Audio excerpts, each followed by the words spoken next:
কেউ কেউ হয়তো আল্লাহ হয়তো সব জায়গায় থাকে। হ্যাঁ, তা আল্লাহ যদি সব জায়গায় থাকে তাহলে যারা চুরি করে ওই জায়গায় কি থাকে? যারা চুরি করে সেই জায়গায় কি আল্লাহ থাকে? না। কেউ যদি নাফরমানি কাজ করে সেখানে আল্লাহ থাকে না। ভালো কাজ যিনি করে, যে জায়গায় ভালো কাজ হয় সেখানে আল্লাহ থাকে। আমি বুঝতে পারছিল কথাটা? মানে যে জায়গায় ভালো কাজ করে, ভালো কাজ হয় সেখানে আল্লাহ থাকে, যেখানে খারাপ কাজ হয় সেখানে আল্লাহ থাকে না। তবে আল্লাহ সব জায়গায় দেখে, সব জায়গায় যিনি চুরি করতেছে সেটাও দেখে। তবে চুরি যেখানে করতেছে সেখানে আল্লাহ সাহায্য নাই, ডাকাত যেখানে করতেছে সেখানে আল্লাহ সাহায্য নাই।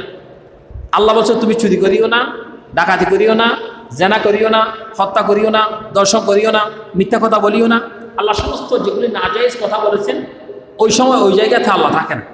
যেহেতু আল্লাহ বলছেন যে কি, আমি নিজে কাজ করার জন্য তোমাকে নিষেধ করেছি।